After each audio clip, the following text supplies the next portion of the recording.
Eh bien, chers internautes, bonjour à tous et à toutes. Et bonjour à mon abonné aussi. J'ai un abonné. Euh, alors aujourd'hui, de quoi il va être question? Quel est mon sujet? Euh, alors on va commencer par la, la jouissance de fin du monde. Hein, pour, voilà. Alors évidemment, ce qui est assez drôle, hein, enfin drôle entre guillemets, hein, c'est que là où il n'y a jamais eu autant de risques d'une extrême droite au pouvoir et en tout cas de mon vivant, hein. Moi, j'étais pas né dans les années 60 avec le conflit à Cuba, par exemple, ou voilà, ce type de conflit-là. Mais, euh, mais par contre, en 2017, oui, l'extrême droite est à la porte du pouvoir en Europe. Euh, la, le pape qui parle non pas de l'extrême droite mais de la droite forte. Hein, quand même étonnant ça, hein. Le pape hein, qui a quand même des mots assez étonnants, hein. Euh, voilà. Or, le problème, c'est pas tellement l'extrême droite, hein, je veux dire, le problème, c'est pas Madame Le Pen, hein, et le problème, c'est le peuple qui vote à droite, à l'extrême droite. Hein, c'est ça le problème. Hein, on voit bien. Parce qu'on sait qu'un peuple qui vote à l'extrême droite pour avoir un maître fort, on sait que c'est un peuple en colère. Hein, voilà. Et donc, en colère et qui peut faire sa loi. Hein, alors, voilà, hein, la loi, c'est pas la loi du peuple, hein, normalement. C'est quand même une loi qui a qui a d'autres sources. Hein. Euh, c'est souvent une loi symbolique quand même. Hein, qui, une loi symbolique qui d'ailleurs, normalement, est, est teintée par la sexualité. Hein, c'est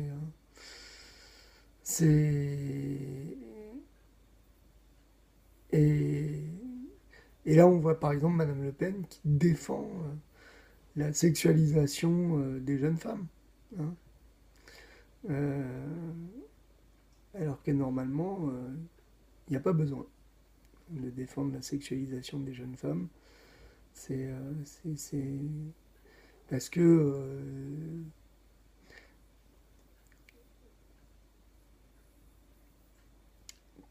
il n'y a pas besoin parce que c'est déjà le cas. Hein. Euh, voilà. Donc ça, c'était mon premier sujet, hein. C'était donc au moment où on voit l'extrême droite et une certaine ambiance quand même, l'ambiance de fin du monde. Hein.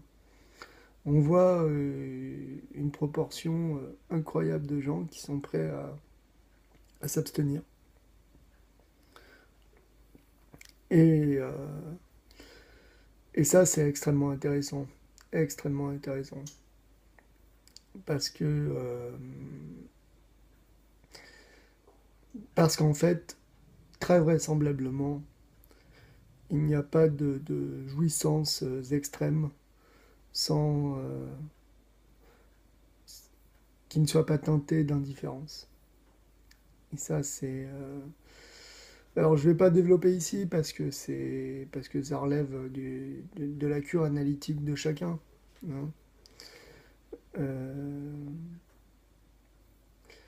mais tout ça, normalement, est traumatique. Hein.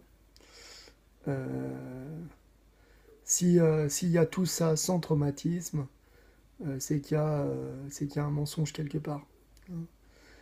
Euh, un clivage, plutôt, un clivage, un démenti quelque part. Donc voilà. Pourquoi est-ce que voilà, pourquoi est-ce que ça m'interroge pas plus que ça pourquoi est-ce que la- une jouissance sans limite est teintée d'indifférence? Alors on peut toujours il peut toujours y avoir quelqu'un qui dit non mais il faut pas être indifférent. Mais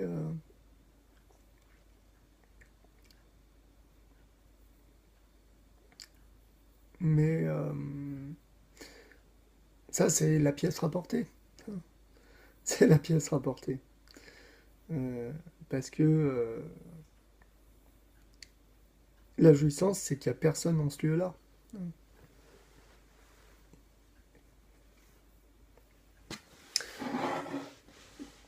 Et voilà.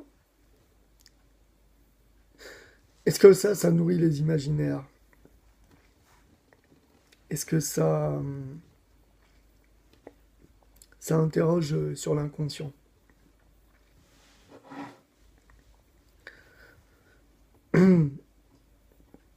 Ou bien est-ce qu'on va avoir affaire à des petites hypothèses philosophiques quand même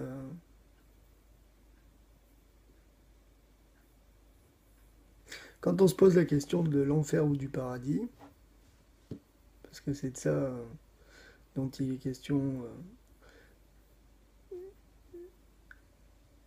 le discours courant situe ça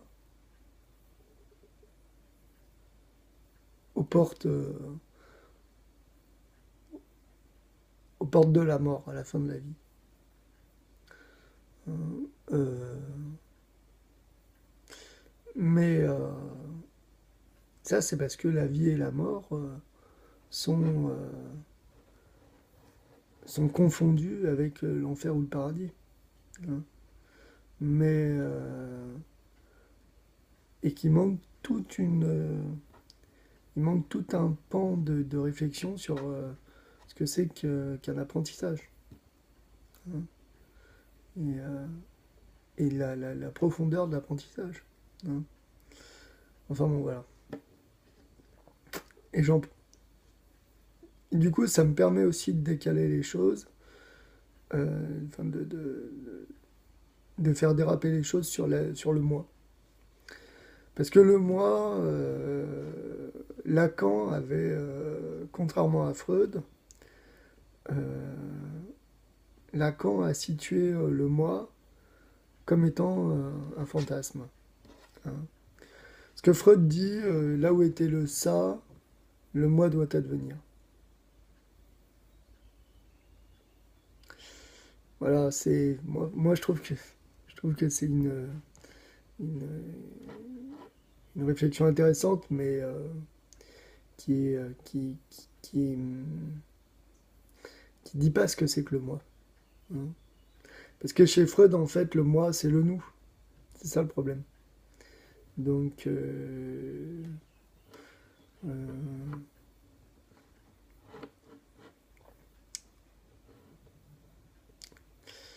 tandis que chez Lacan, le moi, c'est pas du tout le nous. Hein. C'est un. euh, alors, je sais pas si Lacan a dit ça, mais en tout cas, on peut poursuivre Lacan là-dessus. En disant que c'est plutôt que là où était le moi, le ça doit advenir.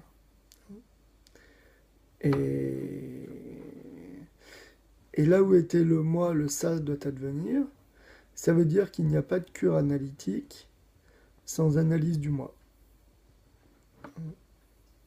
Et, et une analyse poussée du moi, très très poussée. Parce qu'évidemment, le, en fait, on peut penser que le moi est une suffisance. Hein. C'est-à-dire que il n'y a de moi qu'à condition qu'il y ait un arrêt de l'analyse. Hein.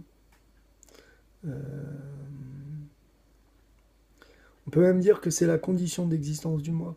Hein. Qu'il y ait quelque chose qui se soit arrêté. Alors, qu'est-ce qui s'est arrêté? Hein. Ça, je laisse ça à votre réflexion, mais...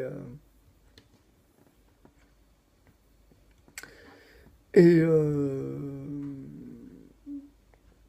et d'ailleurs, dans les thérapies cognitives, un des fondements, un des piliers de l'existence des thérapies cognitives, c'est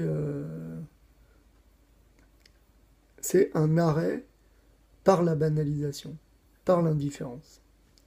C'est grâce à l'indifférence que le symptôme s'atténue. Hein, ça, c'est un des piliers des thérapies cognitives. Et voilà, avec un problème qui n'est pas négligeable, c'est qu'en fait, dans toutes les folies, l'intégration se fait par... l'intégration, c'est-à-dire le rapport à l'autre, se fait par une banalisation. Le fou cache son symptôme par la banalisation. Ce qui d'ailleurs des fois pose un énorme problème parce que du coup ça crée une incohérence. Parce que par exemple l'amour fou qui est banalisé qui est banalisé dans le rapport à l'autre démontre que enfin pose un problème parce que l'amour est en même temps fou et en même temps tellement banalisé que il y a un bug quelque part. Hein. Voilà. Donc c'est voilà. Donc analysez votre moi et puis au moment où ça s'arrête, demandez-vous qu'est-ce qui a arrêté ça. À très bientôt.